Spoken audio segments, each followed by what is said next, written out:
Friends, and welcome to episode 167 of the Noclip Crewcast. Danny here with the J-Holes, Jesse and Jeremy. Mr. Garasha, how you doing, sir? I'm doing well. I've got a haircut now. I don't have to hide my mess under that hat that I've been wearing for the last forever. Terrific. Everyone loves to see it. Our nation's great nightmare is finally over. I was going to get a haircut a couple of days ago, or sorry, yesterday, and then the stupid Champions League game I was watching went to penalties, so I missed my appointment, so I had to call up the hairdresser and be like, I'm so sorry. Did they make you pay? Did they charge you for not showing up? I wanted to pay, but because I felt bad, but they fucking, I guess I used one of those websites that did the booking, so now I feel like a prick. And this was one of those this is a new barber in the town I've just moved to situations where I do not want to start this on a bad vibe. So I have to go in on Friday, make sure he knows that I was the fucking idiot, and then give him a really good tip. That's the play. So, find out next week on this exciting maybe decide on giving the tip, after, when you find out if they're going to give you a Raggedy Ann haircut first, No, you got to tip him first. Don't just pre-decide on the tip. If you don't tip him first, you're going to get the bad haircut. You know what I mean? Yeah. I guess that's true. The spit in your food of barbers. Totally. That's fair. Jeremy Jane, do you cut your own hair? Do you... I do cut my own hair. I've cut my own hair for 15 years. Because Hell yeah. I got such a bad haircut in high school that everyone called me Ringo Starr for 2 weeks. No. I was so fucking traumatized that I learned to cut my own hair. Man, holy shit. He gets it from all sides. The drummers, the haircuts. Yeah. He's he's a mocker. easily the happiest Beatle. That's true. He is the best off, but still. It's a game of two at the moment. He's also one of the last. Yeah. And Paul is kind of weird and bitter, and Ringo's just hanging out. Yeah. It's not even the real Paul, depending on who you ask. Yeah. Exactly. It's true. The walrus is Paul, dude. Yeah. Exactly. Decode it. Figure it out. My goodness. Speaking of walruses, thanks to all of our incredible Battle Pass holders, Harry Flanagan, Battle Royale Games, Arno, Richard Matherson, James Brown, Mark Rojas, Ryan Cobb, Tucker Morgan, Crimson Cyclist, Sven Huster, Pez, Tim Robinson, Forrest Pruitt, Eric Hamilton Schneider, Cameron Laird, Zachary Snader, Alex Sharp, Alex Goucher, George Sikotis, Jacob Godserve, Tokyo Tiliev, and Ryson. I'm looking forward to shouting Cameron Ladd from the top of my voice in both a Swedish hotel and a Warsaw-based hotel in just a couple of weeks. And next week, we are not going to have a public podcast. I've made a decision, Jesse. That podcast we're recording later this week, we're going to do it for patrons only. So we're doing a special one for next week. We will be filming at GDC, so we will not be around to actually record one. So we're going to record it ahead of time. Do you want to tell them what the concept is? You came up with this seemingly on the spot. And we were like, that's a fucking good idea. Let's do that. Good idea. Yeah, I was thinking, what can we do that's evergreen, not going to require us to play more video games to have another actual podcast go up? So I was like, what's something fun we could do, something light? What if we came up with the perfect first-person shooter by smashing first-person shooters together like they're a bunch of action figures or Legos that we built and just finding the perfect one? So we're going to spend about an hour, I assume, coming together and figuring out what the 5 best categories of first-person shooter things create the perfect first-person shooter. Yeah, we're going to be what good weapons, what levels, what maps. Game has the best levels. Exactly. Yeah. All that stuff. It's kind of the way I feel like I used to think video games were made when I was in primary school, Yeah. And you write in your notebook, you draw a diagram of the perfect game. Yeah, imagine it's like Metal Gear Solid, but instead of Snake, you're Lara Croft.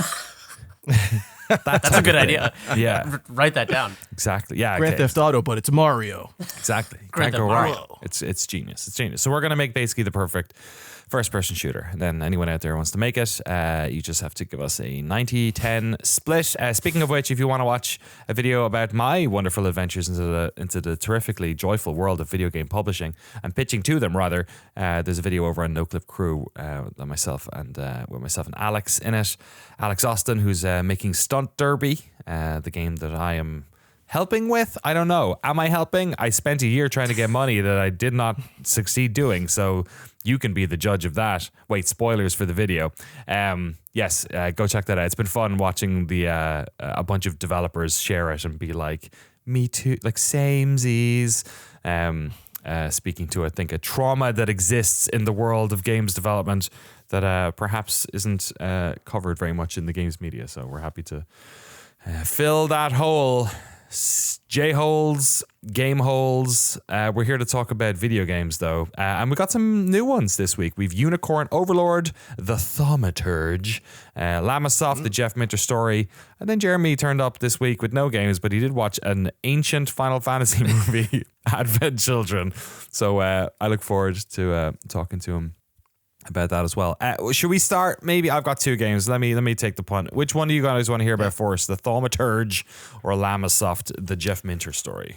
I want to hear about Thaumaturge. I'm very curious about that. Yeah, I do too. I played the demo for that and I was like, is that going to be a full video game that's fun, or is it just a fun demo? Yeah, it's a weird little thing. We played this it's first of all, it's just an absolutely gorgeous word to wrap your gums around. Thaumaturge. Thaumaturge. Speaking of words, I'll hold that for later, actually. Okay. Speaking of words, literally, I could segue into fucking anything from there. Speaking of words. Speaking of sounds that come out of my mouth. Speaking of phonetics. Exactly. So the Thaumaturge is a game, we mentioned it briefly, I think, when we were at PAX West, myself and Frank played it, I think is what happened. It was at the 11-Bit Studios booth, and it was like, just, I don't know, it looked really, I walked past it and I was like, oh, this looks fucking cool. I don't know what this is. And then I don't think I actually played it. I think I watched somebody else play it for like 10 minutes. It's made by Fool's Theory, who are a group of developers in Warsaw, I believe. Maybe there's some element of remoteness going on here. I am assuming they are cast-offs from the two big developers in Warsaw, them being CD Projekt, of course, and Techland. I'm guessing maybe there's some folks there. The Thaumaturge is a story RPG that my easiest way I can explain what this is you remember all the moral dilemmas in The Witcher? Imagine it's a game that's just about investigating and those like conversations and those moral dilemmas. It takes place in like the early 1900s in Warsaw. This is like Russian-owned Warsaw. This is before, the Poland hadn't existed on a map basically for about 150 years at this stage. I think it's like 20 years before Poland got its independence and the Russian Revolution and all that sort of stuff. So there's a lot of, Rasputin is literally a character in this video game. I love that. That's awesome. that you hang out with, right? I love that. Yeah. So, how this plays? So it's an isometric is right. It's an above camera at an angle sort of view of this world, and you play this character called a Thaumaturge, which is basically, God, it's so hard to explain. It's basically like he's like an emotions witch or an emotions he's like an empath. You know Diana Crusher in Star Trek: The Next Generation? You know, like she's able to like go, oh, they're feeling guilty or something. He's kind of like that, but he can figure out things from basically like touching objects in the world that people have either they owned or that are dear to them and stuff like that. So it's sort of a concept that sort of takes a little while to wrap your head around. The whole game is, and this is I think why I find it really interesting. So he is a person who is able to basically intuit things around the world. So you spend your time like going into a room, basically right clicking to do like a little bit of an AoE around you. That's sort of, it's really well done actually. It's like a gorgeous sort of particle effect of red that happens around you, and it sort of highlights objects, and you go over to those objects and it says, sometimes there's like a strong sense from something where it's somebody you've met already and you go, oh, that's owned by this person you met before. Sometimes it's not. Sometimes it's vague and it's like, oh, it's owned by somebody who's, and it's super well written. So it's all like somebody who's like, a little bit, they're violent and sometimes it comes out physically, but mostly it's an emotional violence and they control people around them. Like it's very emotion. It's about I don't know. It's a game about like emotions and mood and people's values, like weirdly stuff like that. People's faults, their character flaws. Like your character flaws is a mechanic in this game, so it's very, very weird. And then basically from going around these you know, that you have a mission. Maybe you're trying to find something out in this town. You go around and talk to people, but then there are often dialogue options that aren't available to you yet because you just kind of haven't learned enough yet. But the game surfaces that you haven't learned enough that way, which is really cool because it like makes you kind of go around and explore a little bit more. As you're finding these things, the game itself is kind of piecing them together for you. So if you find enough of these pieces of clues, these objects that people have touched or senses that are there on these people, it'll start to piece it together. And if you find enough of it, the game will just go, oh yeah, okay, this is what it means. This is the person. This is what happened. This is what we think is going on. So it's not asking you to like do a lot of that legwork. You could just go around clicking these things, not reading anything, and it would solve it for you. But the fun of the game probably wouldn't be there.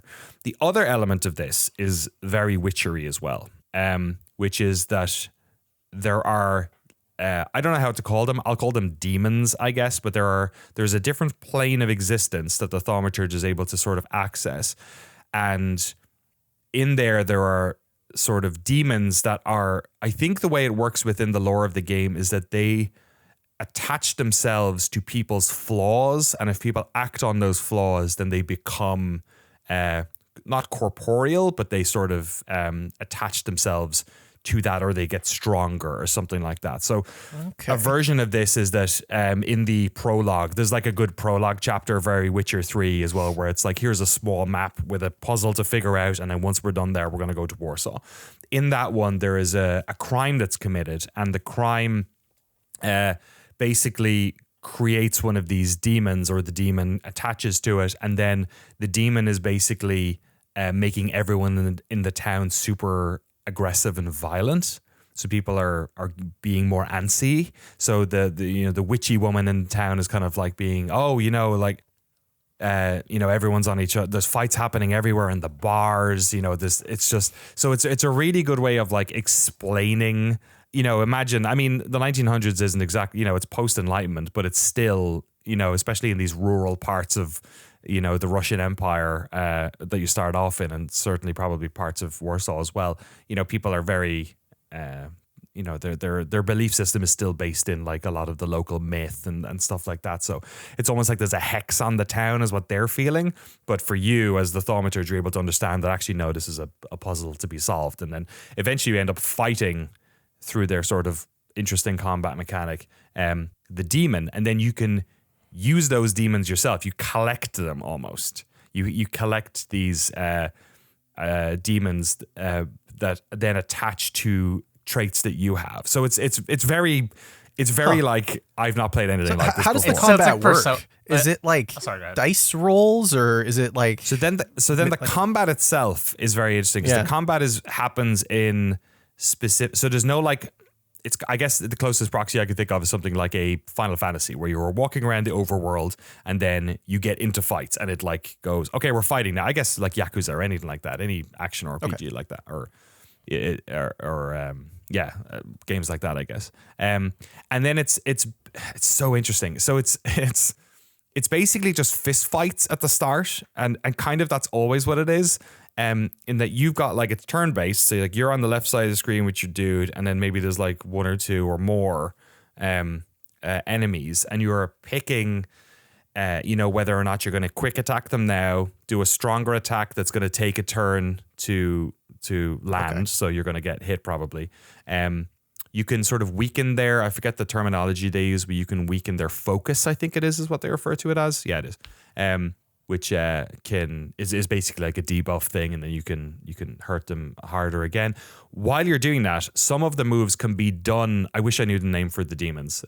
You have one yourself, which is connected to your pride. Apparently, his character flaw is pride. So you have this prideful old general who is basically a fucking like a skeleton man who's like half opaque, never fucking speaks, has no eyeballs. He's always just in the background somewhere being weird. It's really cool. He can fuck them up as well, but it happens in the like demon world that they don't see. So he's like stabbing the shit out of them. But in the real world, they're just like getting debuffed. So like it looks like you're murdering these people, but then they're just getting knocked out at the end. It's really interesting. And then you can presumably use the other demons or whatever the fuck they're called in the game too, in the combat as well. I believe. So it's like turn-based back and forth. I haven't seen any blocking yet, but maybe there's one of the I'm early in the game. I'm only 3 hours in. I've spent maybe an hour in Warsaw or something like that after the initial prologue stuff. Yeah, and that's how the combat works. I put it on, there's 3 difficulty levels, and I put it on I might put it up now because it's actually a little bit too easy, but I put it on story mode because I was just mostly interested in the world that they're putting together, and the just hanging around with Rasputin, being little bearded weirdos, What's the structure of like? It sounds like you spend most of the time in one city, but is the game kind of like a city and then there's an overworld with like smaller cities around? It may be kind of early to ask you this question as well, but I'm curious if it's like Baldur's Gate. It's kind of like you can fast travel around. So the at least I haven't done too much in Warsaw, so it's hard to tell. But I'm guessing it's structurally similar to the prologue, where you can go to a transport place and then it brings you to an overlap map, and you can just quick travel to a different part of the city. I'm guessing that's what happens. That's what it was in the prologue. So there are individual levels that you walk around that are you can explore and stuff and go into buildings. There's a lot of going into buildings and stuff like that. And it's beautiful. The game is really good. It looks gorgeous. Like you should. I don't suspect this is a massive team. It feels like a game that's punching above its weight a little bit. Like graphically, you can see where they're trying to save money here and there. You know what I mean? Like the angles are a certain way, and the camera doesn't free move, I don't think. And there's the voice acting is not like insanely good for some of the bit part characters. It seems a little bit. Maybe not as polished, but like it might be one of the devs just jumping in the studio like, who knows? Have fish. Yeah. Do you want one? I wouldn't say it's that. I don't want to say it's that bad, but like it's some of it is a little bit like, oh, that's a fucking interesting idea for a voice. But it just, I don't know. To me, it actually just gives it. It kind of makes me like it a little bit more because it feels like a game that's like, oh, I bet this is made by a smaller team of people than you imagine, but they're just really, really good at what they do. Yeah, and that's the game seems like it's open in terms of your ability to jump around because you're trying to solve these puzzles and you're often having to go back and forth and talk to different people and stuff like that. But yeah, the whole like it's such an interesting concept. Like at one stage, I couldn't get like the there's a guy who I wanted him to bring me to a different place. He had like a little horse and cart, and he was just fucking wrecked. He was like, "I'm not going anywhere, man. I'm tired." And they're like, "Why don't you look around his cart and see if you can learn anything about him?" And like, you touch some stuff and learn that he's super fucking tired, and he's been working really hard. Maybe his cart got stuck, and you can see the shovel that he tried to use. And I forget what his like thing was, but it was something along the lines of his like lethargy or something like that. That was his problem, was that he was just super tired and blah blah blah blah blah. And then you basically unlock like a dialogue option to basically like, and he does like little spells by rubbing this little book that he's got on his belt, which is quite cool. He just kind of like this does a little hex like shape cool. on his book, and then you sort of trick the guy into being like, I've got energy, let's go, let's I'm imagining the shittiest version of a thaumaturge where this guy's like, I'm really tired, and you're like going around touching all his personal objects, and then you're like, hey, you're really tired, aren't you? And he's like, I just told you that. Why are you touching my shovel? We're both laughing, thinking exactly the same I explained it wrong. That was maybe not the best way of explaining it. I think this man is tired. I know he's tired because let me rifle through his personal effects.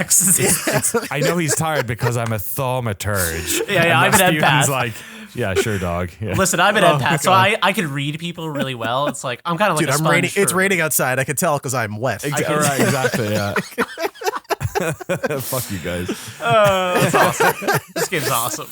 Yeah. No, it seems fun. I've heard it described as Eurojank, which is kind of my favorite genre of video game. Yeah, I wouldn't. I know maybe this is a generational thing, but I remember Eurojank when I was fucking. When it was real jank. Those early Stalker games were something else.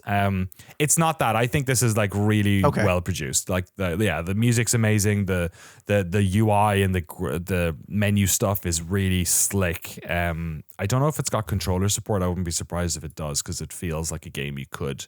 It's not overly complex. Like you're literally mostly just going around and pressing two buttons, like right click to use your little AOE sort of perception thing, and left click to just talk to people and interact with things. So, and there's depths to it. Like you're unlocking, stuff for combat. You're unlocking, you're finding all of these different. Wish I could find the demons, whatever the fuck the actual word for the demons is. And it's Persona. It's the same thing I was talking about before, where, with Pacific Drive and stuff, where I've not played a game like this. And it's on a subject matter that I hadn't thought you could gamify. And I think the fact that they've managed to do that on its own is really interesting. I'm into the Thaumaturge. It's $60 on Steam. Oh, no, it's not. It's $34.99. What am I talking about? Oh, wow. It's another one of these fucking games. It's sub $40. What's going on, man? It's the way to go. That's where you got to be. You can buy it with Frostpunk for $58.48, sorry, which is also a very good game. Yeah, you should play that too. 11-Bit Studios out there making moves, man. But yeah, shout out to everyone at Fool's Theory, I guess. Interesting game, the Thaumaturge, and people seem to be enjoying it. Mostly positive, 1,000 reviews or so from when it went live last week. So there you go. The Thaumaturge. Thaumaturge. So I'm just getting them out of my system because I can't say it. Lost all meaning now. It's a word that Thaumaturge. Semantically saturated in my brain. I don't know what it means anymore. Yes, it's like I didn't know what it meant to begin with. That's true. To be fair, so exactly. Nothing has changed. And you still don't, because I've explained it badly. I've learned it. Yeah. There's some names that just stick in the mind. I remember Lichdom Battle Mage. Oh, yeah. Yeah, what does that mean? That's just words. Lichdom Battlemage. Battlemage, as the GameSpot team liked to say. We did. Battlemage. Let's talk about a game that is equally has a pretty fucking cool name. Let's be honest. Unicorn Overlord. Fuck yeah. What the fuck? Perfect transition. Well done. What is Unicorn Overlord, and does it have unicorns in it? Funny enough, so far, no. So Unicorn Overlord is the latest game from Vanillaware, the studio behind Dragon's Crown and 13 Sentinels, which I would argue is a video game everyone should play, even if you don't like video games. And even if you don't like Vanillaware's games, you should still play that one because it is fantastic. Unicorn Overlord is I've heard people describe it as an ogre tactics-like. I don't know what that means, but if that means something to you, then you'll be excited. It plays like a turn-based strategy RPG. So this is a game about warring factions in a medieval fantasy world where you're playing as the son of a queen who has sent off her son to fight with this guy named Joseph, who's like her right-hand man. And you're traveling the world trying to stop this guy who's overthrown the previous queen. Garlemane, I think is his name. Everyone has like the most... like some JRPG shit. Exactly. The most JRPG fantasy name you can imagine. Everyone's name like that. Like there's a guy whose name is Elaine, who's not the funny friend of Jerry, George, and Kramer, but instead it's just, it's just a guy with a sword who helps people. And basically the gameplay outside of the plot is you are playing from the perspective of this overworld map. You're these little Vanillaware characters moving around, fighting enemies in a sort of structured instanced base on this big, huge open world map of like all these different regions. And there's like the center area and you're on these little islands and stuff. And there's things to find as you're moving around. There's things to pick up. There's people to interact with. You're helping towns. But the main core of the game, and the reason that it's kind of hard to talk about, I think the extra stuff is the only thing anyone wants to talk about, and reasonably so, is the combat.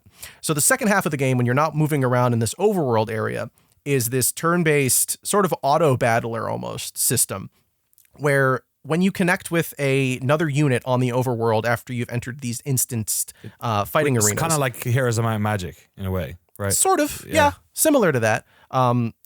When you get into combat with them, the combat plays out as you have these preset units that you've created. So you can have a unit that has up to 6 characters in it, and they have positional things. So there's like 2 rows. You can have one in the back and one in the front, or like 3 in the front, 1 in the back, whatever you want to do. And the unit positioning and the different units that you have in there play together. So it's about designing synergies that feel really good and that can defeat other ones. So there's like a bit of rock, paper, scissors going on here. So you have a hunter who shoots an arrow and has an ability that like makes it so it always hits. And there are thieves that can't get hit unless you're using a true strike, which is what the hunters do. So there's lots of that sort of like, oh, this thing can't be hurt by this, so you have to use this. So you can have multiple units that have specific things that they're doing. Which is just, that's the most fun of the game. Like everyone who is enjoying it deeply is really just enjoying that part. Right. And I completely agree with them. It is incredibly addictive, trying to come up with the perfect strategy, the perfect synergy, and just trying to make it so that you can win most scenarios, because they do give you information ahead of time before you enter these instant combat areas. They're like, oh, these ones are going to have a lot of armored guys. Exactly. Right. Yeah. Not everyone, but they'll give you a general idea. And do you like have a selection of people that then when you get into the fight, you can pick who's going on the battlefield, or is it always like you and your buddies who's in your party or something? So you preset the units in advance. You can have up to like 60 characters or something at some point. It might be 60 unique characters, but you can also hire other ones from these, I don't remember what the word is, but like these castles that you save basically. And they'll help you along the way. They're like randomly generated, but the 60 you can find are unique characters that are voiced and they have like dialogue, and there's a rapport system as well. So like if you have, and this is cool. I think the cool thing, it doesn't really matter much in terms of like narrative stuff, but it's fun to see. You can have characters and when they fight together and they win, they gain rapport. So you can have these narrative moments that can occur, not randomly, but like after you build up enough rapport, there's up to 3 things that you can do with each character, and you find them on the map randomly and they're like, hey, let's do this thing. And you get like backstory, you learn like character interactions. It's kind of cute. So there's lots of stuff like that, lots of like narrative stuff. The people who have been talking about the game the most, I think, have been very clear that the narrative is sort of a weak point. I disagree. I think the narrative isn't that strong that they present to you, but it's one of these games that now is becoming more and more common. And I think it works perfectly for this one. If you care, or if you want to care, read the journal entries. Like actually get involved with the story. If you want to care about the story, it's there. You just have to read it, because this is a game that clearly Vanillaware is very good at making a lot of different genres. They have made a 2D side-scrolling Metroidvania. They've made Dragon's Crown, which is basically a beat-em-up. They've made now 13 Sentinels, which is essentially a visual novel with like a very small mech strategy game attached to it. And this is pure gameplay. So compared to 13 Sentinels, which is a full story game, this is just, you are constantly doing combat, right, constantly coming up with synergies. So, that's the focus. So the story's just... were a bit, exactly. A bit different, yeah. Yeah, if you came into this expecting 13 Sentinels, I think you'll be a little disappointed. But if you come into it expecting just a good, well-made video game, which they have shown they're capable of doing now in every genre that they've tried for the last however many years at this point, you're going to have a good time. I think Unicorn Overlord, if you like strategy games, even if you don't like strategy games, I think you're going to have a good time here, mostly because it just looks nice. Yeah, it's that's what I was going to say. Well. I don't give a shit about these games at all, but man, this is really testing me. I'm looking at my fucking backlog of games and everything, and I'm like, man, that guy and that horse looks pretty good. Everyone looks that good. Everyone and everything they've done looks that good. The environments look that good. There's actually you can check the sort of, what's the word they use? There's like a thing in the journal or whatever that lets you see, it has some like really dumb name. I'm trying to remember because it's really words. funny. Thaumaturge. Words. Exactly.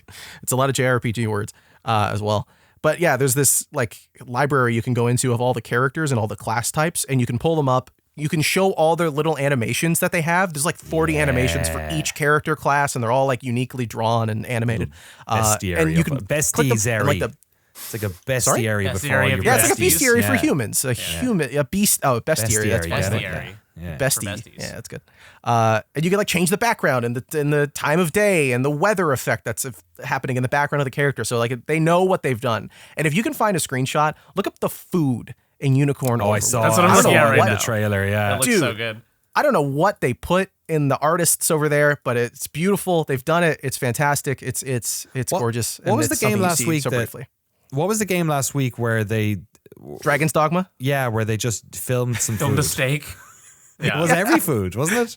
Yeah. All the food suggested is just pre-recorded, which is the perfect way to do it. Honestly, we've reached the point of fidelity. You might as well just whip out your C70 and just start filming the food. Yeah, why not? Take that AI. We can just film. Do that for Stunt Derby. Just start filming cars going by. Oh, and also with Unicorn Overlord, I have acquired. This is the first time because of 13 Sentinels. You're watching this is the the first video time I've ever bought a version, folks. collector's. Yes, I will try my best to describe it as we move along. You don't have to. For the audio listeners. But I've bought the collector's edition of Unicorn Overlord. It's large. Look at that. It's It is big. large. Look at that big boy. Look at that. It costs looks like quite a a bit of PC money. big box. Got PlayStation 5 Join right me now, for the though. join me at for the that. unboxing. He's Got the unsheathing Unicorn it. Overlord box here. He's doing a big box. He's doing an unboxing. It looks like there's cigars in here. It's got It the does I look wish- like a cigar cigar box. You got some Cubans Are in there? there. They come with promotional Cuban I cigars. wish there was the game at one point. Okay, what else we got? And then it comes there's with- a hole where the game was. This was the craziest thing. Or not this, but Wow, I'll get to it. box of Pringles. It's weird. Yeah, and they're all in the shape of the characters. Well done. There's like a CD thing that has like the Wow. game music in Is that a 16-bit. fleshlight? There's 6 condoms Almost. in there. Dude, an own a hole. This is a Japanese video. Come on, get it right, Danny. Art book with beautiful art in All it. that art. I love when they Gorgeous. give you art books that are like fucking tiny. You're like, wow, this is Yeah, great. right? I feel like I've gone to But it's nice. gone to a play. That's a nice art book. That's not as small as some of the ones. Some of the ones Sony give. I think I have them here. Yeah, look at these. Sony went on a weird one with like a bunch of their steel books, I guess, where they give you these little fucking things. Look at these little Horizon Zero Dawn. Look at this tiny little art book. Like, what the fuck? Look at this tiny. Look at this picture they put in this tiny art book. If you squint, What are you supposed can to do see. with that? Like, it's just for Yeah. goodness sake. Should come with a gotta zoom in magnifying on it. glass, like a big comical your scanner magnifying out. You're glass. right, yeah, like a diamond cutter has, you know. Yeah, one yeah. of those. Yeah, with a lope, the one you put in your eye. Yeah, is that Or what it's a called? loop. A lope? Lope, something like Loop? that. Look at this guy. I'm not a knowing words. jeweler. That guy in Monkey Island used to have it. What's that? That's a card Best game. thing though, It's a card this game. game comes with it comes with a card game, like Wow. a full playable card game based on Unicorn Overlord. It has like a whole like rule book with like instructions on how to play it, how to set up your mat. It's like a let me get this out here. Instructions. Game within There's a like game. a bag of little stuff and there's like a whole like deck Got a of, bag of of, stuff. Illustrated cards.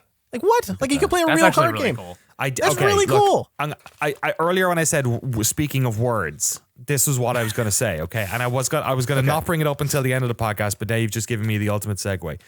All right. So we have a new podcast that we're working on. Me and Jesse are working on called Dear Dwyery. Thank you, and it is it is our interview podcast where it's me interviewing people in the world of development, and we've got some great people lined up for it. One of them is the developer of a game that up until this point I'd been calling Balatro, Well, here we go. except he immediately started referring to it as Balatro. And now my brain is broken. I don't know what to do. Potato. Do I go? It's fine. I did tell him I used to call it. I said it. I called it Balatro, and he was like, "That's fine." And then I said, "Actually, for the first week, I called it Baltoro," and he was like, "That's wrong." So, so I think we still might be okay. But I did ask him. Spoilers for the podcast. I did ask him about if they were going to do a physical thing, and he said, as an actual game that he would have to design, no, because he was like, it would never work. You'd have to like have a calculator there all the fucking time. It would be so annoying. And he says, I hate board games. I never played them. I don't give a shit. So not going to happen. But he was like, as a collector's edition thing, he was like, I would love to do that. So that would be cool. We'll see if that comes around. I would love a deck of just the Jokers. Don't give me a 52 card 100%. deck. I don't need Yeah. that. Just give me the Jokers. Which he designed himself and programmed That the makes game. sense. That's What? cool. I like the pixel art. It has a very Yeah. like unique style to it. Like it doesn't look like it's trying to emulate other people's pixel art. It stands alone in a weird way that I like a lot. Yeah, super, super crazy cool stuff. So Oh, random keep your little eyes thing peeled about the for that. pixel art also. There's one Joker that is a piece of mail that has an address on it. And the address is fucking Jerry Seinfeld's apartment. You're kidding. Is it really? I'm not. That's great. I'm not kidding. It really is. That's It's very real? funny. That's it. Yeah, That's a yeah, good, it's in the game. Jesus Christ. That's a good Easter egg in there. So Unicorn Overlord, yeah, it's available. What are you playing it on? I'm playing on a PS5, but it is out on Switch and Xbox as well. It is not, unfortunately, on PC. So for all those Steam Deck enjoyers, you will not be able to play it. But if you do have a Nintendo Switch, it runs great on that. You'll have a lot of fun with it. I think this game, it has gotten really good reviews. Like surprisingly for a Vanillaware game, I think it's one of those games that is going to be, if you're a fan of that genre, is going to be the kind of thing that you need to play. That like you just need to sit down and play it for like 10 hours. I am 10 hours in, speaking of, and I have not finished the first quest they give you outside of the tutorial, which is wild because there's so much to do. Man. Sickos. It's not even. It's just like it's not even just JRPG sicko time. It's like I could go do it. It's right there. But there's like I just want to go do all the combat. The combat is so engrossing, and coming up with the synergies. There's like little things. There's a random guy in the corner who's level 10. I'm level 8. I'm like I'm gonna get his ass. My fire mage is gonna hit him and he's gonna blow him up, and it's gonna be great. I love that game. It's so much fun. Unicorn Overlord, available on all those platforms, also on PS4 and Xbox Series S as well, if you want.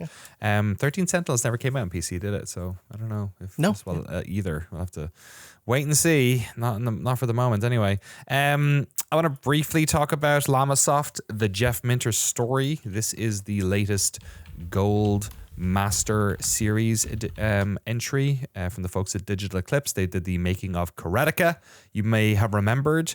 This is all about Jeff Minter's games. I feel like this is a bit like if you don't know these games, these are the games that Digital Eclipse have put together that are basically video games and sort of documentaries, like interactive documentaries where you are unlocking photographs and videos that have been shot, interviews.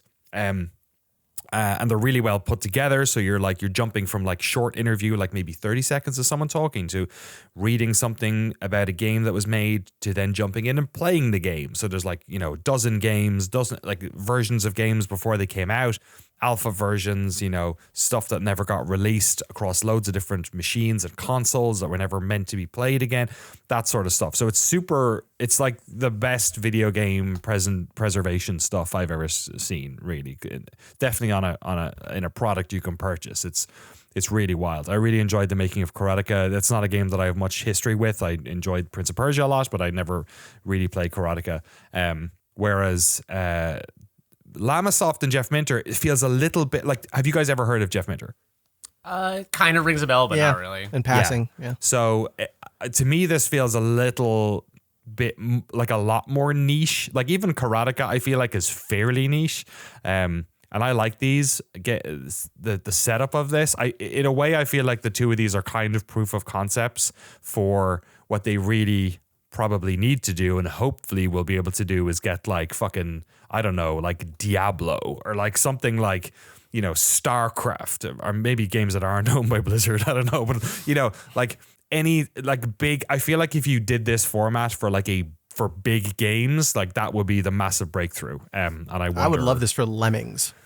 Lemmings, like that would be awesome. There's to pick a studio, like I think a studio would be great. Like imagine the DMA one. Imagine our DMA documentary, but it was all about like Lemmings and Grand Theft Auto and GTA 2 and all that sort of stuff. Like imagine it would be such an amazing way to put this stuff together.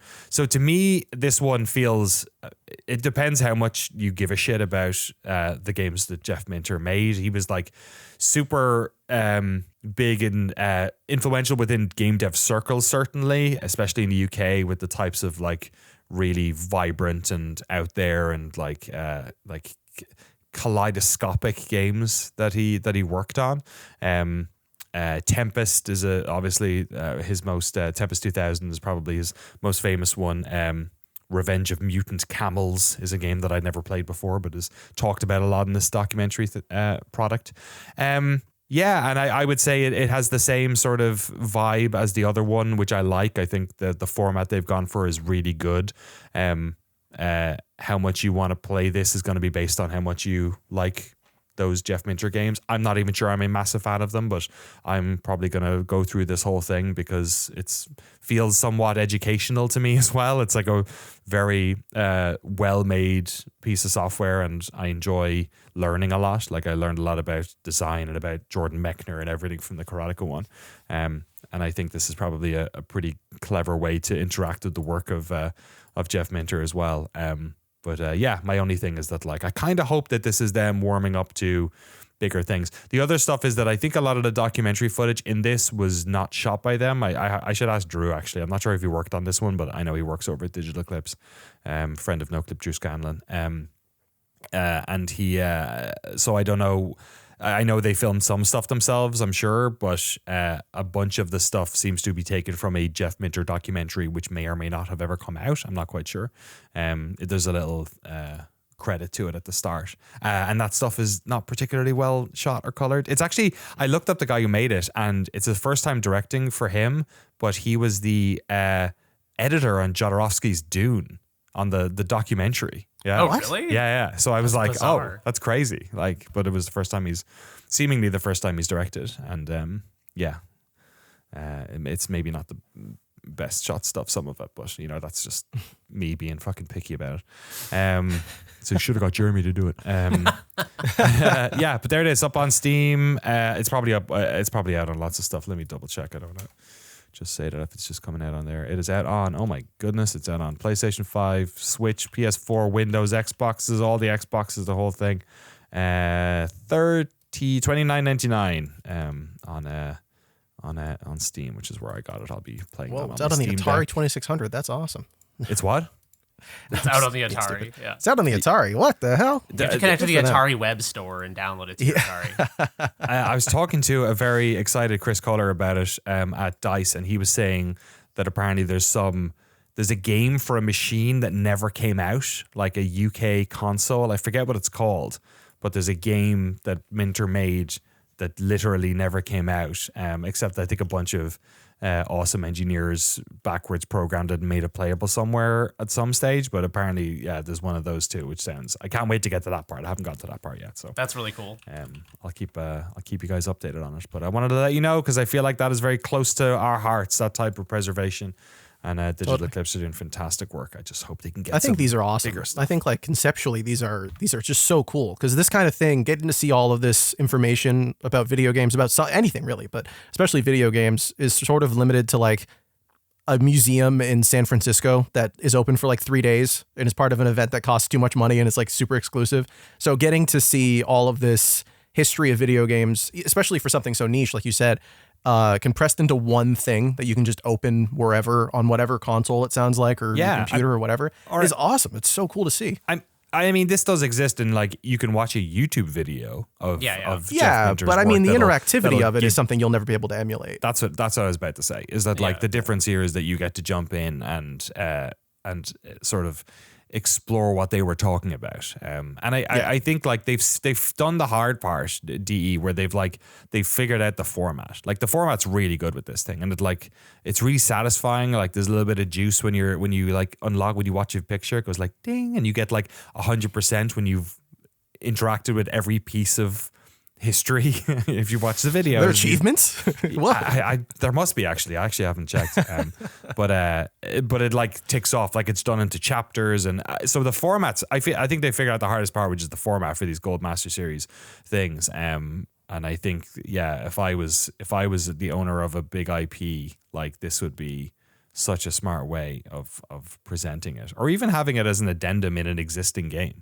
Like have the museum section, like when that new System Shock came out. Like imagine if there was like a whole interactive museum, in a menu. That'd be super cool.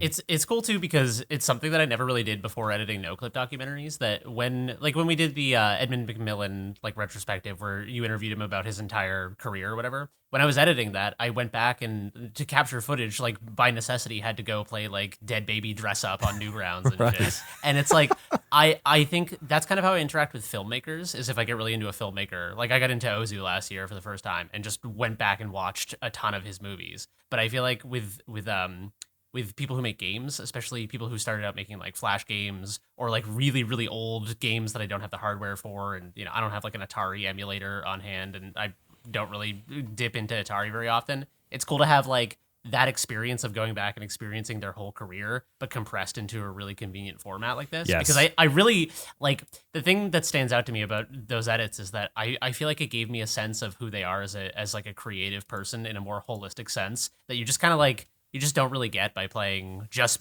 like Binding of Isaac or just Meat Boy. You kind of get like a little cross section at a time of most people who make games like that. Yeah, and the problem with movies is that movies are like about telling stories, and the context of them, I guess, is somewhat important, but like games context is like so insanely important because like where was technology? Like how old were they when they made this? Like, how far along their development career were they? So you kind of need a lot more of that in these, and yeah, it does a really good job of of providing that. Can you guys see the cat that's beside me right now? No. You can't? Okay. She's just hanging out of frame. She knows the camera's right there. Clever girl.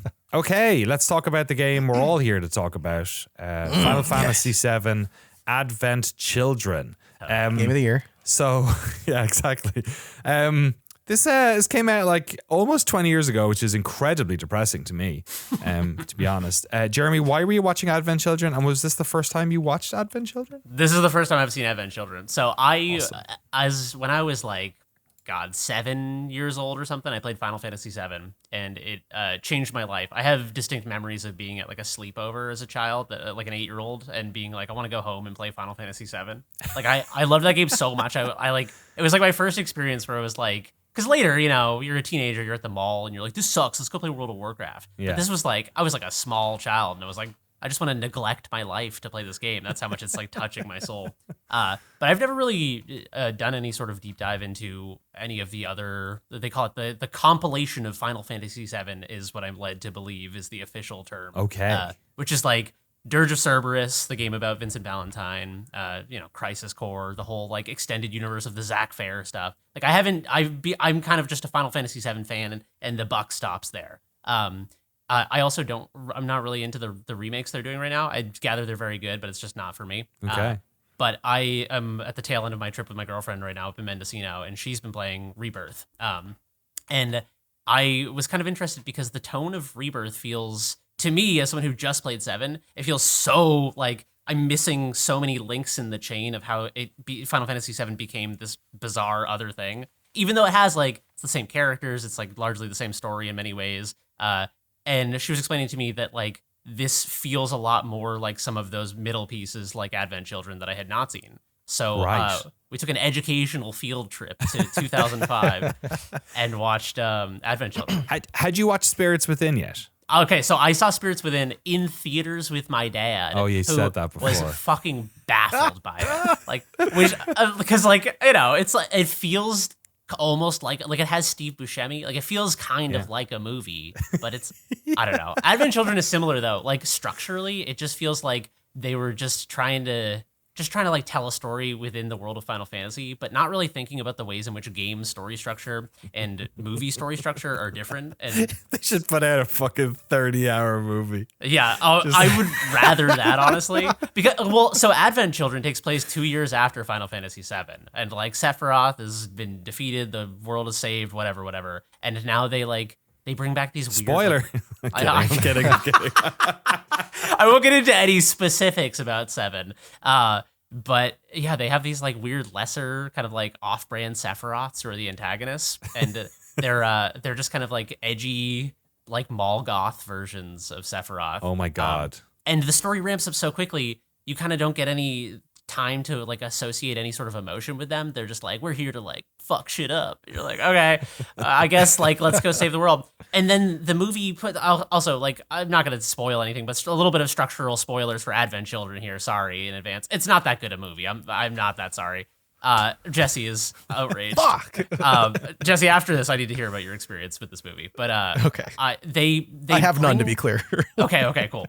They bring back all of the Final Fantasy VII characters eventually, but they put it off for like 90% of the movie, and then like towards the tail end of the movie, they're like, oh no, like Cloud's in danger, and then here comes like Yuffie, here comes Sid, here comes Barrett, and they all come in, and it's like a big final sequence. And I was like, this is the reason people like Final Fantasy VII is like the party dynamic, all these cool characters, and they like withhold them until just a fucking montage at the end. And I was just baffled by the structure of this thing.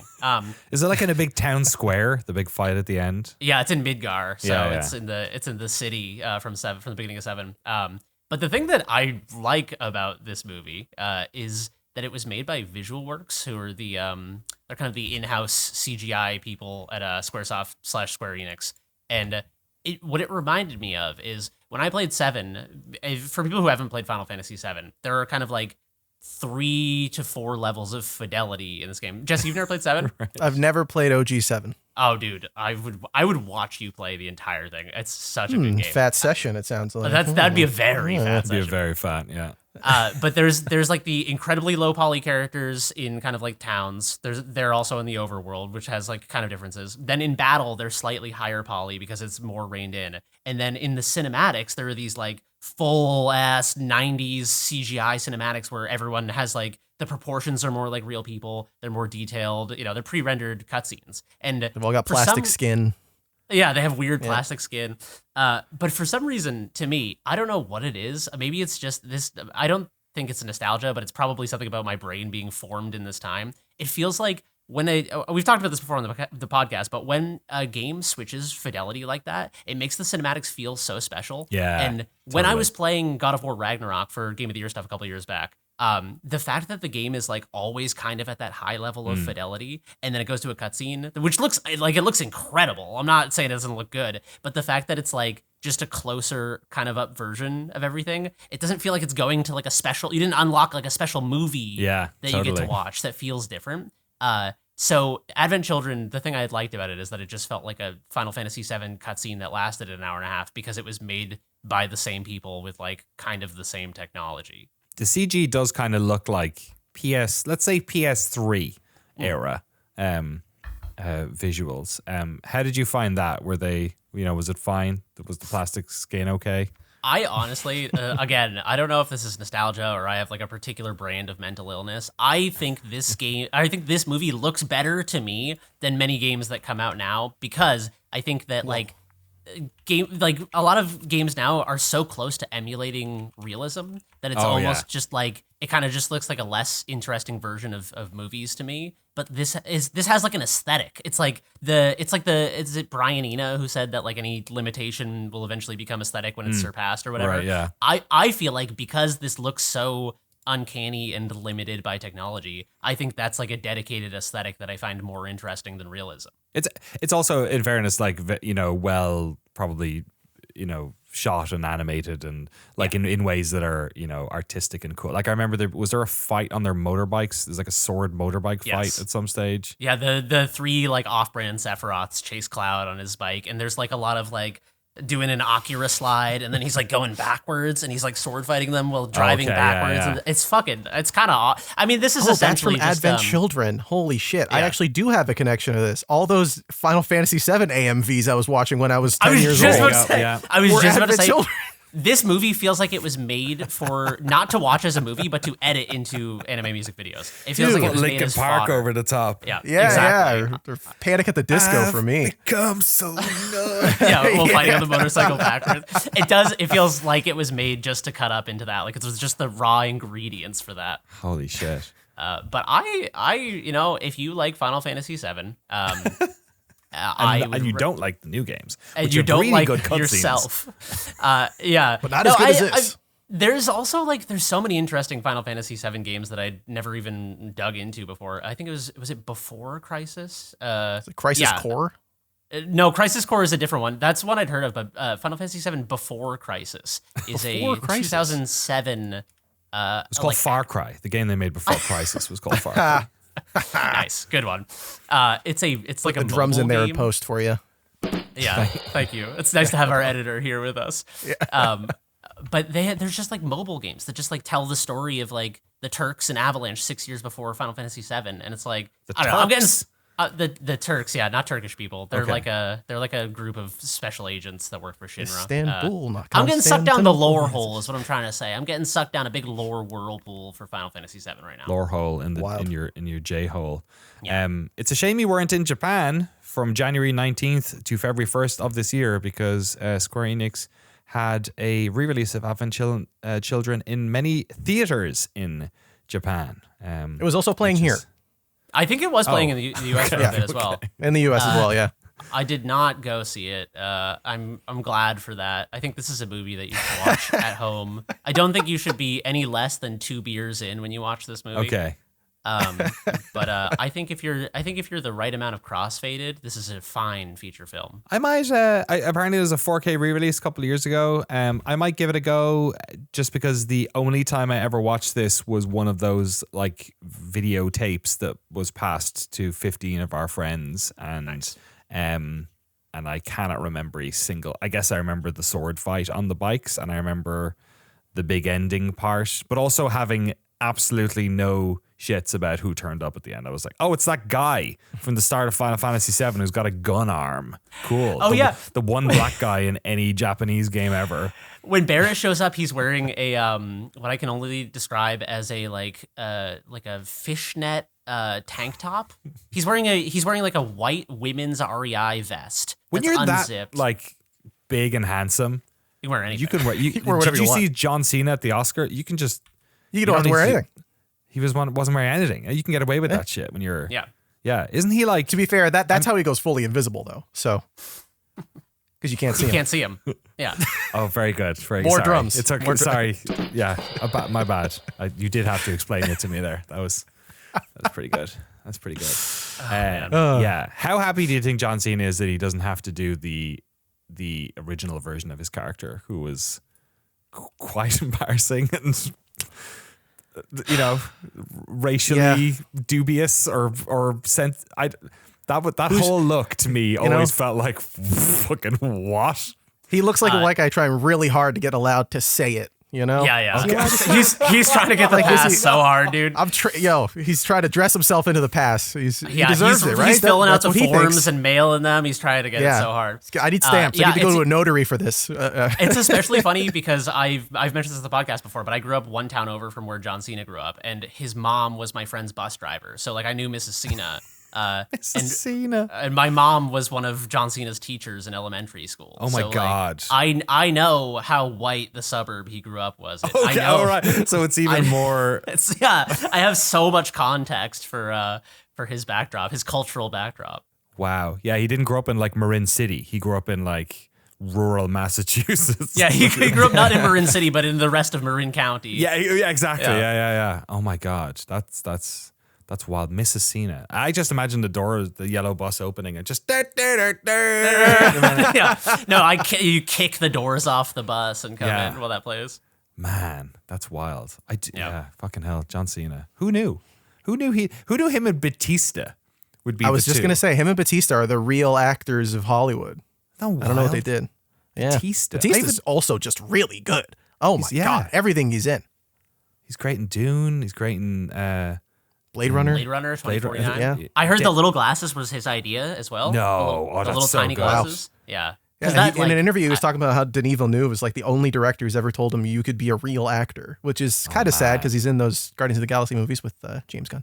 But he's hilarious. Like, I mean, he's great, but man, he is a real serious actor, like big time. I can't wait to see him star in something that's not like a kid's movie, which he keeps getting. Crazy that like, especially with his physicality, you think you'd get typecast super easy because he's just like a big meatball. You know what I mean? Like you think like of action movie stars in the 80s, right? If you had any muscles at all, that's all you were doing. You know, there was no sensitive roles for Arnold Schwarzenegger unless you're talking about Jingle All the twins Way. right now.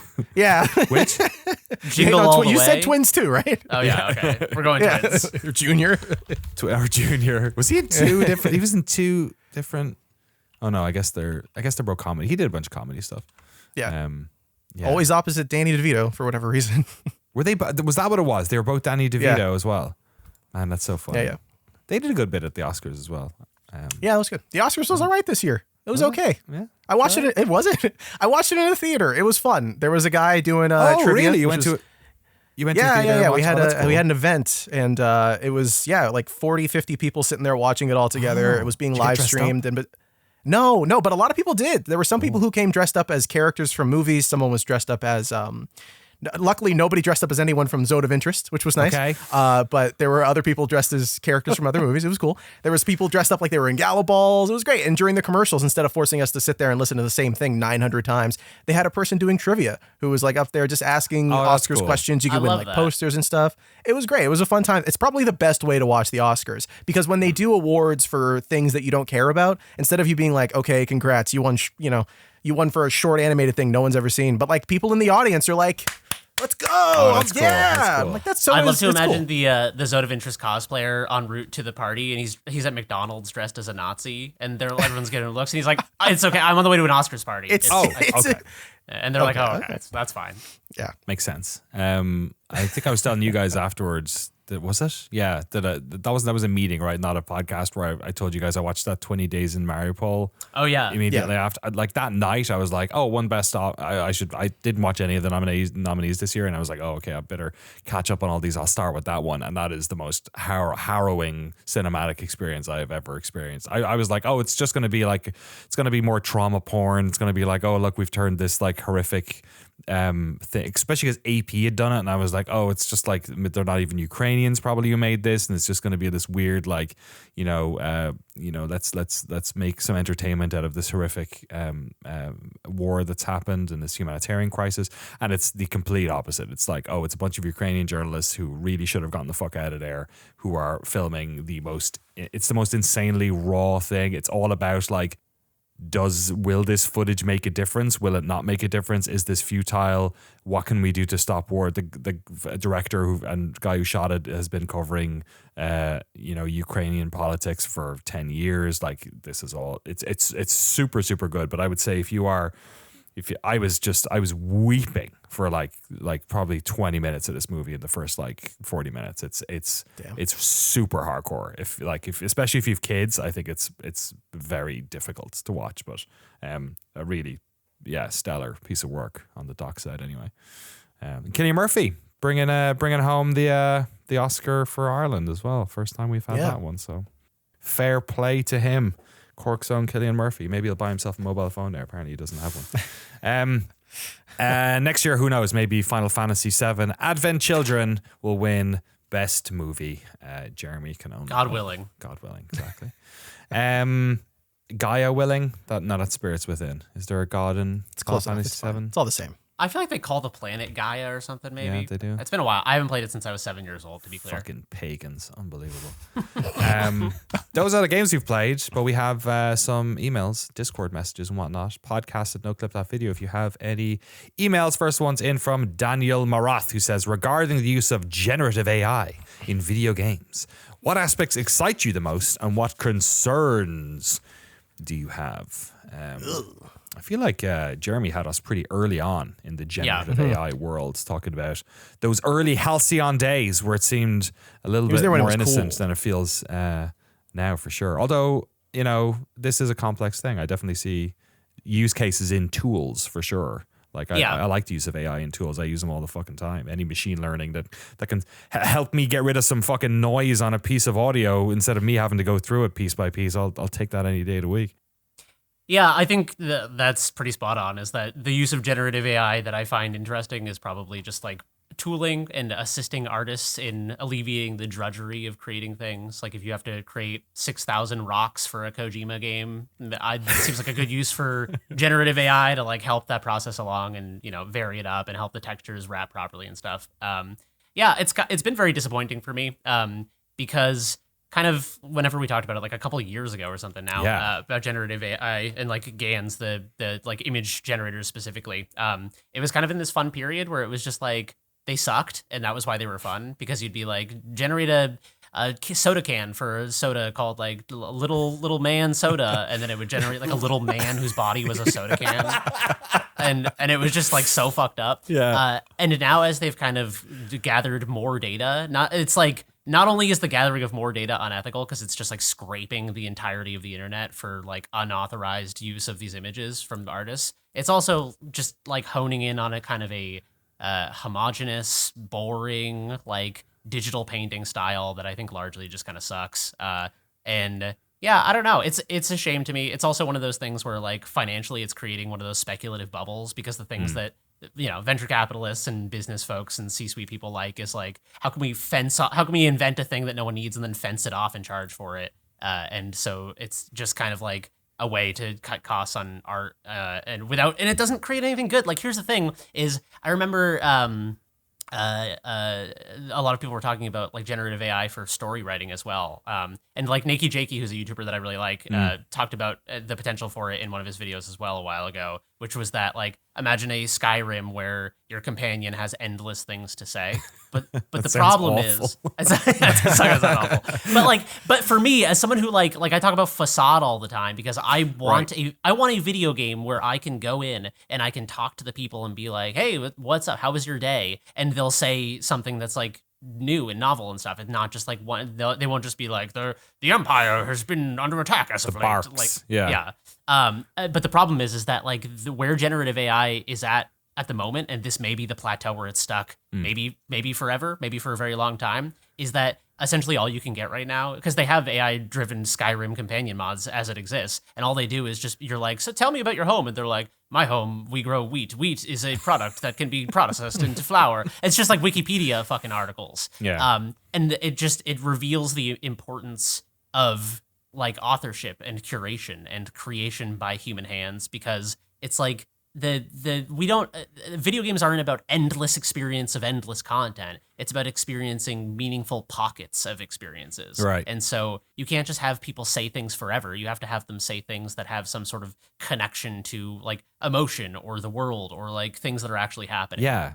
To me, it's like imagine watching Oppenheimer, right? And then suddenly in the middle of Oppenheimer, somebody asked Oppenheimer, like, what's your favorite sandwich? Yeah. And he gave a really good answer of like, this is my favorite sandwich. It's like, in many ways, if you have NPC characters that are able to talk about anything, then they're talking about nothing. They're not characters anymore.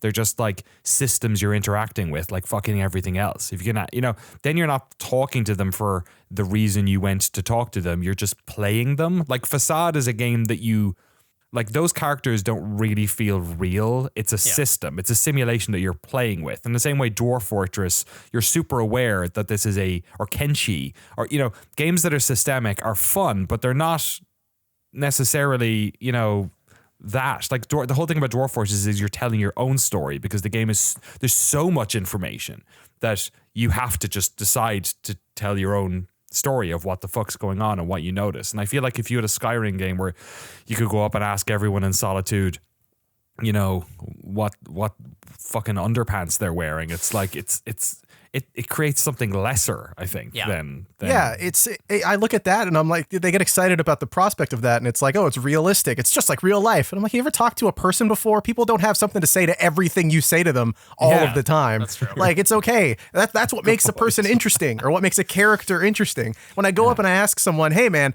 what do you think of this guy over there? And they're like, who the fuck are you talking about? Leave me alone. That's funny. That's are you? what games should do more of. Yeah. It'd be funny if they could do that. You're like, what? Who the fuck are what you?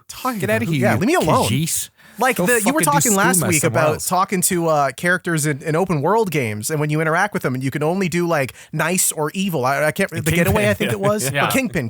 Sorry. Red Dead Redemption 2 does something similar, where you could. You did a perfect line reading of that, by the way. They should put you in the game. Oh, did you listen to? You found Kingpin it too. Yeah. You put it in. Oh, it sounds exact. No, I didn't put it in, but it's just like you sounded exactly like the original version. But yeah, like I'm totally with you guys. Like this stuff is the fun, exciting part of this, and I think we're getting a little too lost in the weeds when it comes to having these arguments about AI generative stuff. Because like on the one hand, art is they should not be doing that shit. I think artists, and I'm seeing this more and more, especially on gaming websites, and by that I mean specifically websites that sell video games, like third-party key resellers. They're doing a lot of advertising, and this is where it's really getting to me. Advertising that is AI. Look, advertising's already terrible. It already sucks. Why do I also have to look at the shittiest picture I've ever seen in my life, as well as being advertised to? But that's where it's kind of falling apart, right? As you're seeing these studios, these commercial companies that aren't hiring artists who used to hire artists. That used to be, if you needed to make money and you were an artist, that was what you did, is you did commercial work. And more, these companies that do spend small amounts of money aren't doing that. But then on the other end of this, not like ignoring the generative stuff, like Danny, you've pointed out, like we have so many tools that if they came out today would be lambasted for being AI generative. But would they? If it wasn't for, I mean, there's tools coming out now. Like Ubisoft announced a tool that they're using to more easily produce barks that's like AI generative. But like it's not trained on every book ever written and every forum post ever written. It's based on their own writing. It's a generative tool that's based on some of their own barks and writing and stuff that they've created. So there's so many different tools that exist that I think are helpful for creative people, are helpful for game developers, are helpful for so many things. And I think if we keep immediately jumping on them for being AI, I think that's a net negative for creative people moving forward. But, it's finding that balance. It's like you guys have said this whole time. It's finding that balance between stuff that's exploitative, but that's stuff that's useful and helpful for other creatives. I think it's scary and exciting at the same time. Yeah, I think like my feeling on this is that like a lot of and I'm sure there are going to be folks who said like, oh, I used to get contracts and now I don't, and all that sort of stuff. Like, I feel like especially in the world of tech and creative tech that you have kind of always have to be on top of like keeping away from the fucking wave that's coming. Like you always, there's continual professional development. You have to like, there's a certain amount of, oh, it shouldn't be that way, but also it's kind of going to be that way. So just like, you know, as much as we can scream into the void, you kind of fight it sometimes. And like, especially folks like, you know, on the cheaper side of advertising, when all those folks were just doing that on Fiverr before, or they were hired. Like, it's funny, like in the games industry where people are talking about doing a lot of like, you know, nobody poo-pooed proc gen, right? Like nobody's saying like, oh, procedural generation, like the No Man's Sky people should have hired 3,000 level designers to make all of the planets in their game. Nobody cared about that, right? Of course, which is makes sense. But then when we're talking about, say, like creating, 50 different types of chair in a game, when you say it's going to be machine learning that's doing it, it freaks people out. But when you say it's proc gen that's doing it, which are like in many cases feel like either sides of the same coin in some respect, there's nobody seems to care. So I hear what you're saying, that there's like there's an oversensitivity with a certain crowd who are probably maybe a bit too vocal and maybe not that large, who are sort of against it. But yeah, I think I'm similar to you guys, where like I don't. It feels like a lot of this stuff, especially to me, the problem is that the stuff that they need to make this look like it's real and that it actually that is interesting and compelling, is the least useful use of it. Like generating 2-dimensional images is like fucking pointless. It's like it's so fucking stupid. Yeah. Like you need like whole cloth doing that. It's so silly. Getting it to write things, like no, like nothing you can. You'll have to have a writer go in and fix it anyway. Like fucking. Yeah. What's the fucking point? Getting it to creating a chat bot. Like these are all things that you can share on fucking TikTok. These are all like interesting like things that like if you're a layperson you can go in, type in some stuff with no information and it'll produce something that you couldn't make for sure if you've no skills. But like no, it's not as good, and it's probably like the underlying technology of this stuff isn't fucking good enough to get it to a point where it's not just easier to fucking hire somebody to do the thing. Especially if you're like, oh, I really like it, but can you move that? Not really. Can you change that like fucking unicorn in the background to be blue? Let me see if the AI can do it. Let me type a bunch of text in. Let me do 5,000 prompts and see if the right one comes out. Until I get a blue. 100%. It's like such a it's such a names out of a hat until you get the thing you want. It's like fuck of time. And if you're doing that with stuff that is interactive, like in games, like there's a reason why. Like imagine like trying to make that chair, like trying to get AI to like. There's so many different things, like systems that interact with different things, like the renderer and the physics and the this and the that and the this and the that. That like the more like if you're creating a 2D picture, it sucks. But if you're creating something that actually needs to be like, tied into other systems in some way, I don't know how.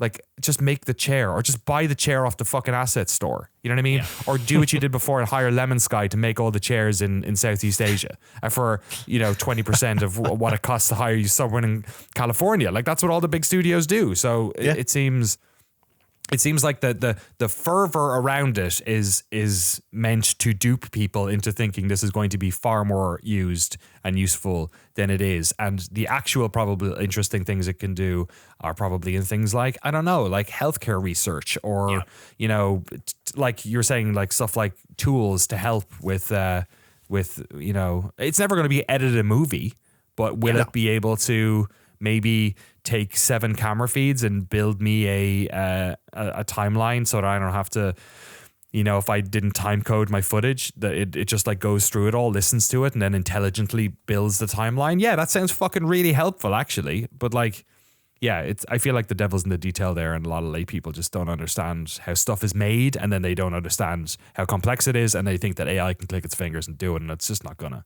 It's also like a kind of a misunderstanding of the purpose of media in general. It's like this idea, it's this like content brained idea that it's like more is better. And if we the can just Mr. churn Beast out way more, of making shit. Yeah. Yeah, it's the most Mr. Beast ass mentality I can imagine, where it's like, oh, if I could just type in like a Star Wars show about a bounty hunter and he's like fucking cool and he looks like me. And it's like, yeah, but sure, you might get something that like if you glance at it for 2 seconds kind of resembles what you said. But like the purpose of watching a show like that is that you watch it and have an experience. And I think that like I personally, maybe this is like a teleological belief about how AI will end up and ultimately how I feel about it. But I don't think it will reach a point, and I will eat my fucking shoe like Werner Herzog if this happens in 20 years. If AI can generate whole cloth a piece of media that like feels like a curated experience that communicates to me an experience that I have that makes me feel things and like changes me and touches my soul in some way.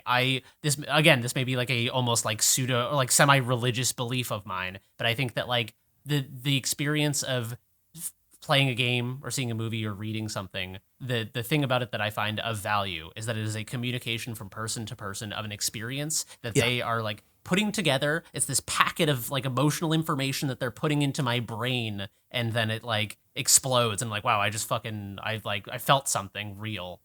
And it's very hard for AI to get that, I think. The only way I think it can do it, and I think this is basically what this is why I think the whole thing is, so much of it is snake oil, because the whole point of the underlying, like, when this technology, people go, wow, isn't that impressive, is when it is trying to pretend to be a human. So what it is, what the thing that it's trying to do is trick you. That's its goal, is to trick you into thinking this is a human or it's human-like. So when I see, the only way I can see this stuff working is if it also tricks you into thinking it was made by a human. Yeah. So in that, like, if you watched a movie and it somehow was communicated to you that it was created by a 12-year-old who was trying to, you know what I mean? Who was trying to express this thing. And then, because like, death of the author exists now. This is not just a problem with, like, if you think anything is made by a computer, you're going to be like, well, fuck that. Like, I don't fucking care. Like, that's stupid. Like if you heard that, like, if Barbie had been directed by a man, or if Zone of Interest had been edited by or directed by somebody who wasn't Jewish, like, you would have a completely different mindset on it. And that's not a bad thing. That's like part of of being present in the world and having a stake in art and having a stake in what it does to you and how you ingest it and the feelings that it gives you. That's part of the fucking process. And I think that, like, a lot of these people who are into generative AI are lousy cunts, and they want with no fucking ideas and no, like, emotional intelligence and nothing to express. And so the only thing that they value in art is something that looks good. And that's why they all have these Bored Ape fucking things, because they are completely, like, vapid of any artistic deeper meaning at all. But they, you know, would it look good printed on a canvas? I guess it's high contrast and it's colorful. So if you're a fucking pudding-brained dipshit, then yeah, it probably looks fucking really cool. And that's what all this AI art is as well, where they look at it and they go, man, look at that shit. Isn't that cool? Look at the complexity. Look at, like, you know, at especially those ones that go, like, really deep, and you're like, look how detailed it is. And it's just like, it's like those fucking baby books you show a 2-year-old where it's white and black and it's just like high contrast. You know, if you completely do not understand art, and this is why I think, like, I really find Banksy funny, because Banksy is like in a horrifying position, and that's why I love Exit Through the Gift Shop so much. It's like one of my favorite documentaries ever, and I think it is the most misinterpreted documentary of, like, modern times. I think the message that it actually has, probably 5% of people understand it, and the rest of them think it's a funny movie about a guy who thinks he wants to be the next Banksy. The Banksy's problem is that Banksy has all of this meaning behind the work that he has done, and it has been codified and reduced into just the visuals in such a way that his entire popularity is now based on the thing that he hated the most. And he kind of plays into it in a way that I think that really works. But the stuff with the generative AI, to me, is on that same timeline as, like, the people who wanted to own a Banksy. Like, wanting to own a Banksy is, like, almost the contradiction in its own. Or people who go to the Banksy Museum, which isn't owned by him. And is, we did that. We did that in Toronto. We had no idea that it was a Banksy exhibit. And when we left, or wasn't owned by Banksy, rather, we left and we were like, wait, what the fuck? It's just private equity people or investors who own it. There's one in Barcelona. They just fucking buy them from people and make these things. And to me, a lot of that generative AI, when it comes from, is coming from that place of people who do not have an artistic bone in their body, who don't care about it, which is completely fine and legitimate, but for some reason wants to feel like they understand that stuff. And it's for people who don't have a creative muscle in their body or whatever it is. I don't know. And I don't, that's fine. Like, there are people out there who need to be really good at stuff that I'm not really good at, and that's absolutely fine. I can't draw for shit and whatever, but like, that's why I think the conflict comes from, is because those people are fucking idiots when it comes to whatever art is, and they just don't understand that they're fucking idiots.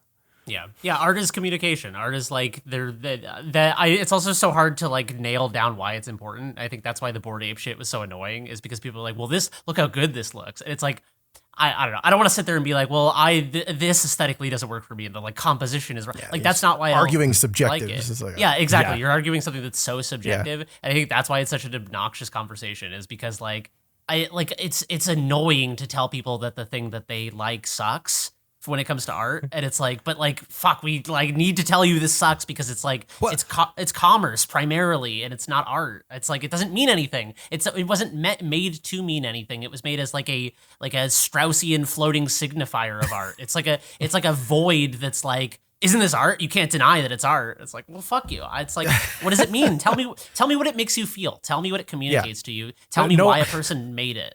No artist has ever approached their canvas and gone, Studio Ghibli 4K DeviantArt front page, Totoro. Like, it's not how anyone approaches art who actually gives a shit about it. Yeah, and like, you can have inspiration, and that's like a big part of being on your artistic journey, especially the early steps. You need to copy someone at the start, but yeah, exactly, the wholesale application of that type of thing.